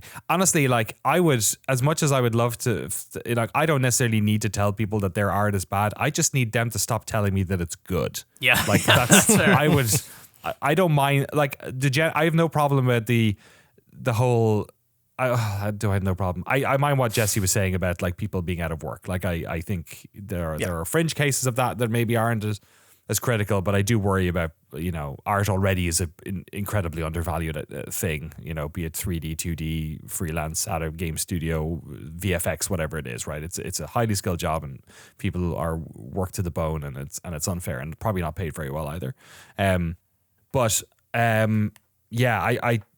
lost my train of thought because I just went down a fucking weird hole. Like, hey, you got it though. Cons, it sucks a lot. Pros, you can write your favorite character and then trail cam at the end and get a really funny picture. So in the end, generative AI, who's to say? Maybe worth it. Yeah. Good question. Good question. So good that it fucking broke my brain at the end. Zachary Snader has a question. All right, Danny. So now I just realized it's a question just for me. So now that y'all have gone through the rounds on the publishing side, how do you feel about the advent of publishers like BIGMODE and Mad Mushroom? Do you think these kind of publishers model the future, or do you feel conflicted on the methodology they use to promote their publishing games? I don't know Mad Mushroom. Do you guys? No, I'm looking them up right now. Mad, is it a bunch of YouTubers or something? Who knows? Look them up for you, don't mind. BIGMODE is obviously Donkey, Video Game Donkey on YouTube, Donkey's publishing company. What's the difference? What do they do different from other publishers? BIGMODE? Nothing, right? It's just... so in my mind, this is why I put the video up on Crew before, I found... Look, I worked for GameSpot during a time where most of the YouTubers were out there saying that, video game websites are fucking corrupt because they have advertising for the video games on the video game website, and they clearly are all in the pocket of big studios or whatever. And at the same time, I knew people at publishers who were paying all of these YouTubers, this is before all the laws, to basically promote their games, and there was no, hashtag ad on anything, right? So I definitely am more sensitive to the fact that YouTubers are in a much, especially popular ones, are in a much bigger place to basically, whore themselves out than any individual person who worked at a video game publication ever was. Like, and lots of them do, and I know that they do, and they get paid a lot of money for it, and then they go on YouTube and they talk about how you can trust me and you can't trust video game websites. So I'm sensitive to that already. And the thing that I found about the publishing stuff, and I found this a bit when I found that IGN also were doing publishing, was that to me, the conflict of interest there seems completely obvious, where it's like, if you're somebody who's out there promoting, who's, especially folks who like, there's a lot of YouTubers out there who are very entertaining, who don't really understand game design. Like they think they do, and they talk about it, and sometimes authoritatively or sometimes whimsically or whatever, but they have never made a game, and so they don't know how to make games. Like, I do not know how to make a chair. I always go back to chairs. I don't know how to make a chair. I sit on chairs all the fucking time. I'll tell you what chair is comfortable to me and what chair look I like and what chair I don't like, but I don't know how to make a fucking chair. And that's the same for every person in the world who has not made a video game, regardless of how good their YouTube videos are. Us included. I mean, at least Jeremy's made some stuff. You know, I've coded in the past, but like, I never made a game. I never made a commercial game. We don't fucking know. And the lie we all tell each other is that we do know. And I think the problem I have with some YouTubers, I'm not just talking about Donkey here, I'm talking broadly. His stuff is more, to me, it's always been more entertainment focused. Or I like the stuff that's more entertainment focused. I don't like the stuff that talks a bit more authoritatively, personally. The problem, I think, is that a lot of people think that they are the experts. A lot of game players in the world have never met a developer, or, you know, this is why Noclip started, was to basically get developers out in front of camera and show these are the people who know about games design.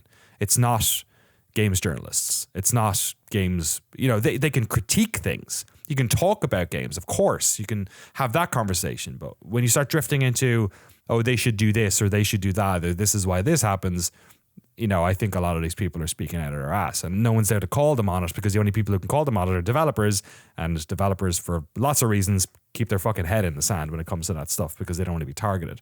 So in my mind, I always thought that was a massive conflict of interest, that if somebody who owned a YouTube channel who was basically out there saying what games you should buy is then selling games, my trepidation was, as long as he does not talk about those games on that channel, then I think that's okay.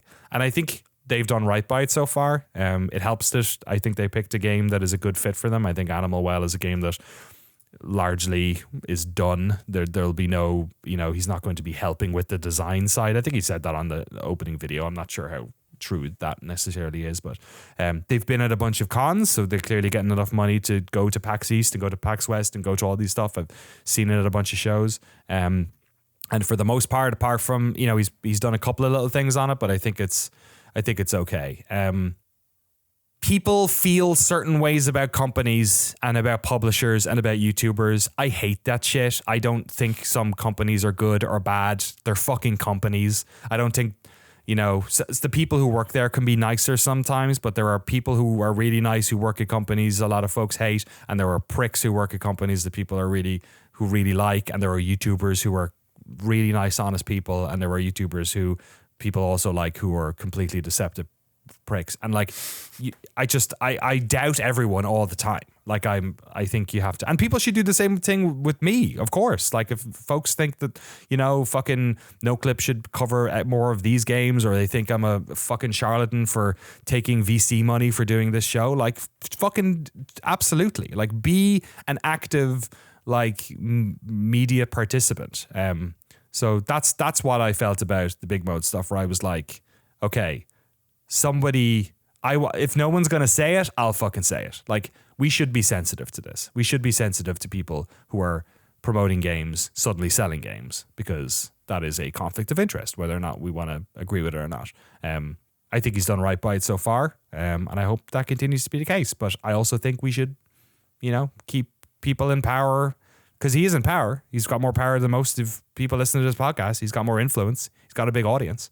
You know, he's not like the narrative we can all play. We can all do it. I can do the same thing. I can be like, oh, we're a little scrappy indie video production company. But also, we've been running for 7.5 years, and most people in the industry know our fucking name now.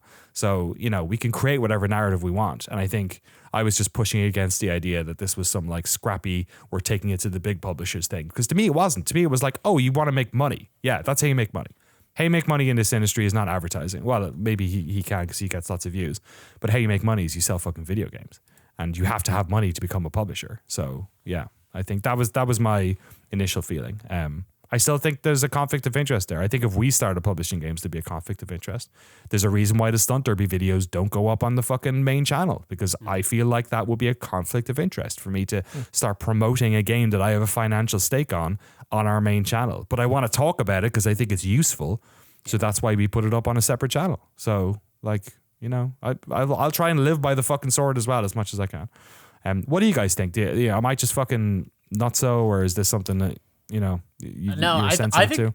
I think it's an important discussion to have, because I looked up Mad Mushroom as well. It seems like they're affiliated with Co-Carnage and with OTK, the content creation group. That's like I can't remember who's in OTK. Oh yes, there's a bunch of them, isn't there? Is one. Yeah. I think maybe Asmongold is part of OTK. I can't remember. I don't follow a lot of these content creators.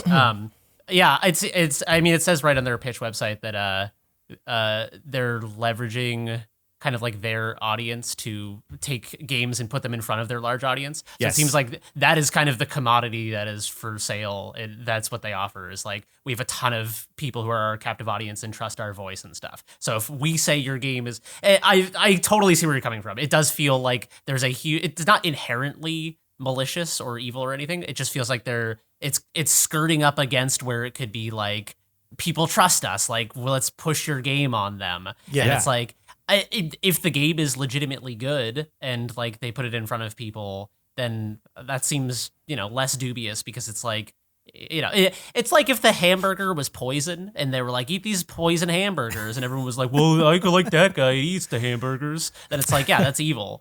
But like if the hamburgers are good, it's like inherently less evil. But I can see where you're coming from. I totally agree. I think it's important to be vigilant about this stuff, because it skirts right up against the, like, you know, who's the authority, and like, if you're an authority on what games are good, you be able to then be like, and if you like games that I've talked about, maybe you'll like this one that I profit off of you buying. And it's kind of, it's a little gross at times, and it does make me a little concerned.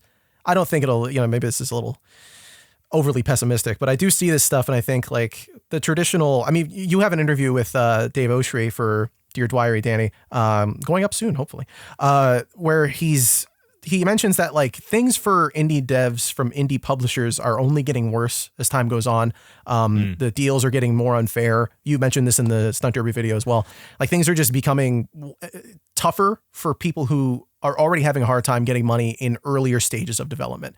These things, from what you're saying with Animal Well and BIGMODE, and what it sounds like, Jeremy, you mentioned with the Mad Mushroom people, the games that they're showing off, a lot of them are games that are already obviously pretty good, already in like good enough positions where it's not hard to advertise them. They look good, they sound good, they play good.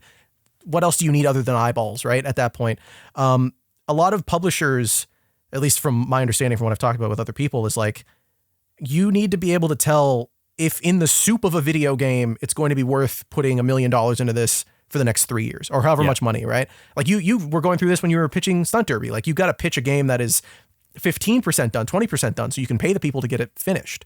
And if publishing starts leaning more, especially as we see this big shift with all of these layoffs happening lately, and wondering where the money is, if we start to see more and more people whose job is just to advertise a game that's mostly done already, like, what are we going to do with these smaller companies that need money at the 20% point, that need to get out of the soup?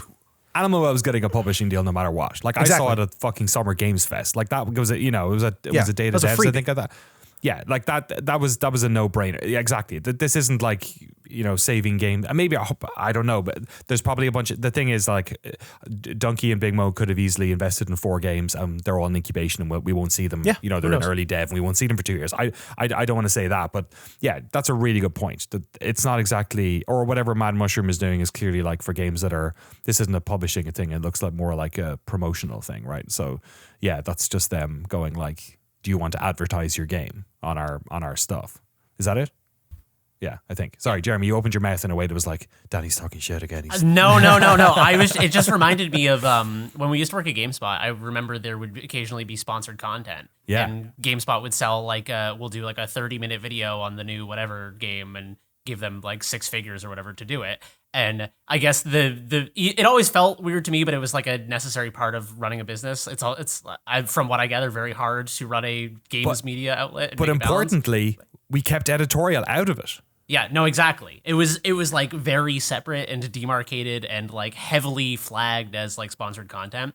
And I was just in my head simulating what it would have been like if GameSpot was like not only doing that, but they were taking the game under their wing and promoting it constantly because like, I don't know, it feels a little bit different because GameSpot it kind of has an air of journalism that maybe like content creators don't have. Right. Content creators, and maybe that's why it feels a little more insidious, is because the content creators, the tone of it is more like, oh, I'm just like your buddy who like, you watch me like play games and I like stream the games, and it's just like we're just hanging. I'm like your friend who comes over after school and we play games together.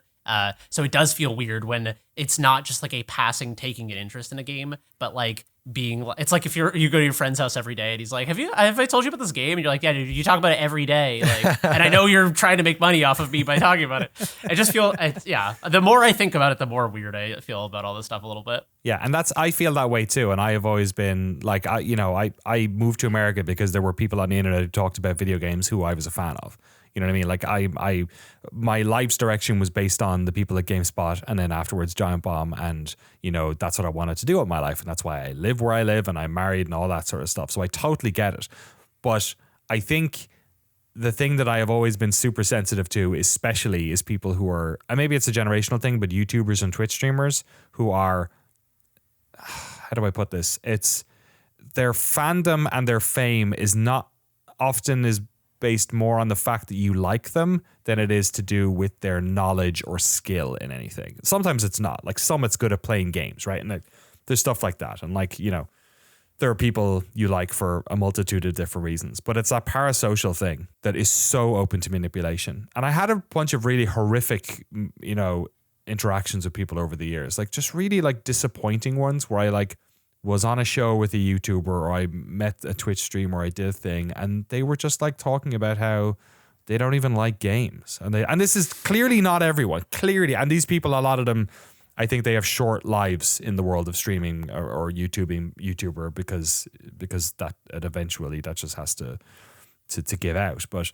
I've always been a little bit worried about the fact that you have to be you're a character on those things, and like I do it too. Like when I'm talking now is a different cadence to when I'm like doing a review at GameSpot, or if I'm hosting a documentary, or if I'm doing whatever. Like I get that there's like different lenses you sort of put on yourself, but yeah, it's that parasocial thing, and then basically marketing it. But then people could say the exact same thing about by design. You know what I mean? What am I doing there? I'm leveraging what people think about my experience in the games industry to get paid to do a show from a company that is buying that so that they can,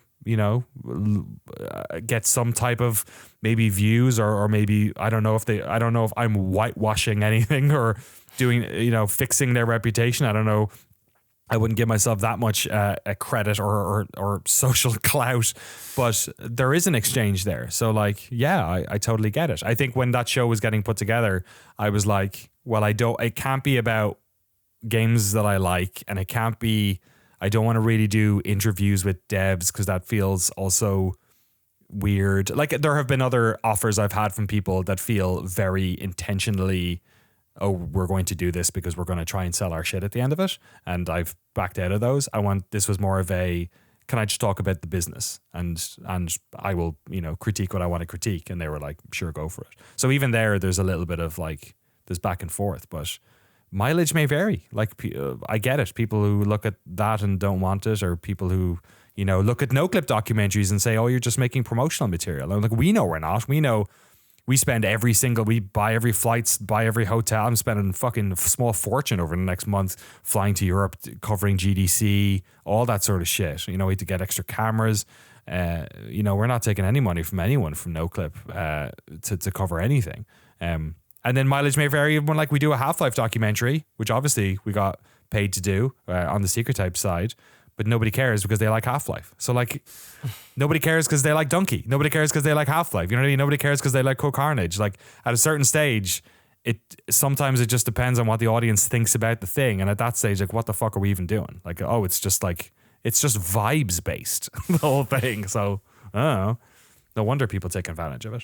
Yeah, it's very hard to nail down kind of boundaries. It's all kind of like murky. And yeah, like you said, like if there was a content creator who I thought was trustworthy in promoting something in good faith, I would feel very differently about that than someone who I already have a negative predisposition towards. Right. Because, there are content creators who are like, have like controversies and are like ostensibly shitty people. And if someone like that was promoting a game, I would instantly be like, I would feel a different type of way than someone who I think is like, what I perceive as like honest and whatever. But at the end of the day, it is all kind of like parasocial projection because, like you said, any internet persona is what they project. I mean, there are people I have met throughout my career who I thought were like kind of shitty, who I then see people talk about on the internet and be like, oh, they're so cool and like I love it. And I'm just like, I don't want to say it because it's not. I don't want to like make drama or whatever. But it's just like I've met that person, I don't like them, and it's weird. Like that dissonance is weird. That like internet personalities are not necessarily who those people are. So.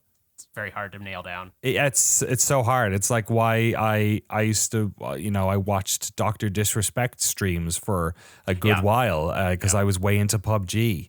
And like, fucking, I don't go near anything near that guy does anymore after I found out what type of, family man he was. I was like, fuck that. I can't, like, it's not for me. And if you're a 17-year-old kid who thought he was awesome and doesn't care mind for you, fair enough, each to their own. But yeah, you're right, like it can cut both ways. You're right. And maybe with the donkey question, to get back to the original question, maybe I was more sensitive to that because he's been hypercritical of game stuff in the past, of games journalism in the past, and I'm like, all right then, let's flip that back around. I don't know, I hadn't considered that before, but yeah, maybe that's part of the equation too.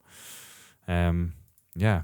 Man, sorry I rambled so much today, everyone. No, good fucking rants, high horse. Yeah, good questions. You're right. Thanks, Daniel and Zachary, for your very incisive, interesting questions. Podcast at noclip.video if you have any more, although we will not get to them for 2 weeks because next week's podcast is going to be a Patreon-only podcast. First time we've done one in a little while.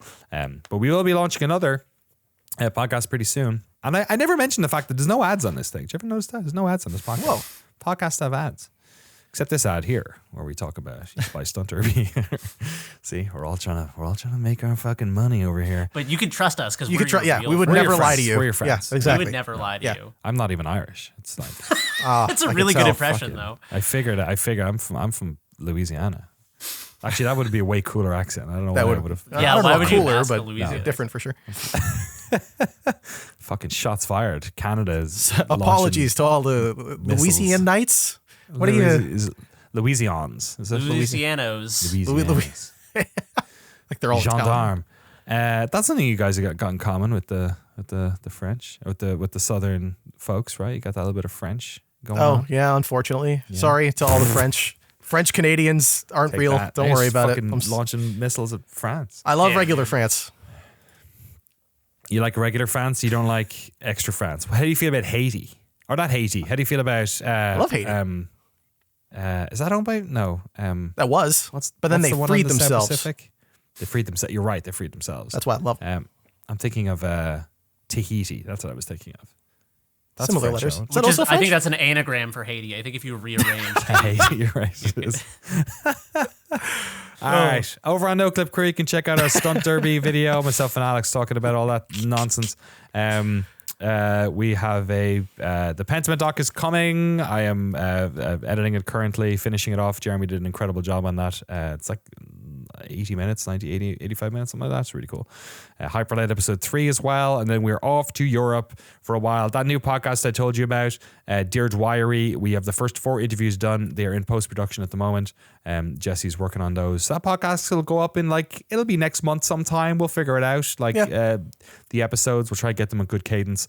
First 4 episodes are edited, or interviews are done. They're all about Balatro. I was talking to a Reb Ford over at DE, the other DE, not Digital Eclipse, Digital Extremes, about Warframe, since we did that documentary and since she took over as creative director on Warframe as well. Talked to Dave Oshry from New Blood, all about New Blood, the 10th anniversary of them, and I also talked to one of the developers of Pacific Drive about the creation of that game as well. So if you want an interview podcast that's all about the games, all about the industry, just myself asking people questions with all that beautiful editing by Jesse Garasha, I will create a trailer / link thing at some stage, and people can go over and hit subscribe on that thing. All right, that's it. Patreon.com/Noclip. Want to support all our work. And I think that is the longest podcast we've done in a little while. Jesse, what are you doing for the rest of your week? Any more games you got to play? Or are you stuck on that unicorn hit? Yeah, I'm all the way in, dude. I'm in the unicorn hole. That's for sure. There's that. There's one other. I started playing, and I really want to. I'm so interested. I've always heard good things. Star Wars: Knights of the Old Republic. Oh, I love that game. Fighting my way through getting it to work on my computer. And when I do, I'm very excited to play that. I've heard so many good things. And clearly Jeremy loves it, so it can't be bad. It's really good. It's really good. What happened with that remake? Isn't that coming out this year? The Aspire one, right? Is it? I think. Aspire did a good job on that Tomb Raider one. Aspire might be turning the corner. They had that, they did the one. What's the first person Star Wars game again? Dark Forces? No, not Rogue. No. Yes, but not that one. You're right. The one where you're Republic Commando. They did a remake of that. It wasn't awesome. Interesting. Has it been? Is it happening still? Was that it's the one out. that was cancelled? Is it out? You can buy it on not Games the are so computer. complicated, man. I'm like, is it out? Was it cancelled? Is it not? We're the worst games journalists in the world. Couldn't even fucking tell you. It's okay. We do documentaries. It's different. It's different. Get into publishing. I'm so bad at this. There you go. Is it out? What is it? Apparently it's out. You can buy it on Steam, but I think it's just the original version of the game, but they're publishing it now. Yeah, I think that might just be I don't think there's a remake getting made. Okay, wait. Aspire was acquired in February 2021 by Embracer Group. Company was out of the studio under blah, blah, blah, blah. It was announced in September 2021 that Aspire was developing a remake of Knights of the Old Republic. Okay. Time exclusive for PS5 and for Windows. In August 2022, Embracer announced that Aspire is no longer working on the game and development got moved to another studio. Oh, okay. God. That's never coming out. There's a Reddit post on r/KOTOR. So is the remake cancelled or not? And nobody seems to know. So it might be in development hell between studios or... It's an Embracer thing, man. That ain't coming out. That's embraced. That's in a hole somewhere. They own it. Does that mean they own the rights to Star Wars games and Lord of the Rings? They should do a hot collabo. That'd be great. Oh, damn, dude. Darth Revan and Mordor. Ooh, there you go. They just own everything. Oh, my God. Jeremy, what about you? You going to play any Embracer games? Oh, I love Embracer, dude. I need some Embracer merch to wear, ironically. That would actually be really good, actually. Fucking funny. Just get like an Embracer t-shirt. Embracer t-shirt. Yeah, I got a few days left in Mendocino on my trip, and then gonna eat a lot of fried fish and chill on the beach, and then I have to beat Kiwami 1 in the next couple of days too. I'm almost done. I'm on the last chapter. Yakuza. Nice. Dude, isn't it so much fun? It is really fun. It's I do have to say that Yakuza 0 I cruised through so easily, and Kiwami 1, the Majima fights are like way harder than anything in Yakuza 0. The boss fights in Kiwami 1 are actually the hardest fights I've done in any video game. And I like beat 'em ups. It's fucking brutal. I like being pushed though. Like I don't learn the systems in a game until I have to do a fight a few times. So that's why I didn't love Unsighted until the very last boss. And then the last boss of Unsighted, I was like, this game is fucking brilliant because I had to do it 20 times. Do you see they're doing a new game, by the way? Yes, yeah, dude. Pixel Punk. What's the fucking new game by them? We have to mention the name of this game. Yes, please get it. Holy shit. Danny, tell us what you're doing this week. What am I doing this week? Well, I'm mostly just got to be Thaumaturging. You know what I mean? I'm going to be nice. Going to be empathing. Strapping on my turge. Getting all turded up, you know? I'm a real turd. It's going to be turgent. Actually, wait, no. I'm backing out of that one. No, keep it. Turge. I got a lot of research to do for next week. I've been playing a lot of Satisfactory, a lot of Valheim for the Sweden trip. I've been making my way through all the machine game stuff. I've been playing a lot of Cyberpunk for reasons that who knows. Who knows why I'm playing a lot of Cyberpunk.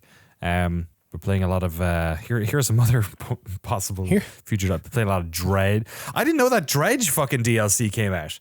Oh yeah. Oh, the ice one, right? Or whatever. Yeah. Is it good? I haven't played. I'm gonna play it. I haven't played it either. No, I don't know. I've never played a DLC in my whole life. What? That can't be no true. way. Blood and Wine? You didn't play Blood and Wine? Witcher 3? Didn't play it. Literally true. I've never played a DLC in my entire life. That's an expansion pack. Does that count? Oh, he's right. He's right. It is. I have played expansion packs. I have never played a DLC in my whole fucking life. No, shit. That's not my even for like Oblivion secret. or the Fallout 3 ones, like point. Wow. Wait, not New Vegas? You didn't play any of the New Vegas Never DLC? played Dead Money. Never played any. Old World Blues? Never played a DLC. Yeah, holy shit. You could have spent $5. God damn. The one sentence reason why is my brain works in a way where I need it to feel like it's connected to a larger experience. Right. And so I play Bloodborne because it's the whole game of Bloodborne. And then they're like, Bloodborne DLC. You would think, I love Bloodborne. More Bloodborne. Sounds great. Yeah, more Feels Bloodborne. disconnected. I just don't want to play it. I've never played a DLC in my It life. feels, it feels like an addendum. It feels like a separate... What about like... Because some DLCs are like their own thing that aren't expansions. Like Undead Nightmare. That was technically... Oh DLC. yeah. You know, I own Or that. was that expansion pack? I don't know. I don't know if that's different. I own it and I've never played it. Holy shit. You are nothing if not my consistent. God. God damn. Just to flex on my DLC. Yeah. I don't know. Someday maybe I'll play every DLC. Hey, there's a show on Crew. DLC. One day he's going to like trip and hit his head and suddenly he's going to be like, why haven't I been playing DLC? Something's wrong with me. But he's like, but I don't, yeah. No, I mean, I get, there's something, it's like the honor of like finding a monk who's never like, you know. Like the guy in cursed Indiana Jones, or the guy something. at the end of Last Crusade who's like been the old guy, the old monk, and he's like in there with the old cups and shit. That's me for DLC. That's you for yeah, or just like somebody who's like stuck to something their whole life that you know just is. It's so you've done it so long that it's now part of who you are. So like now you have to keep doing it. It's like Clint Eastwood in Racism. You know what I mean? It's just like he just can't shake it. All right, that's it. See you next week, folks. Over on patreon.com/noclip. Peace Abyss out. X Zero is the game by Abyss Studio X Pixel. Zero. Oh, looks Abyss good. X I'm also Zero. going to be at PAX. If you see me at PAX, say hi. Dude, say hi to Jesse. Bye. Okay, bye.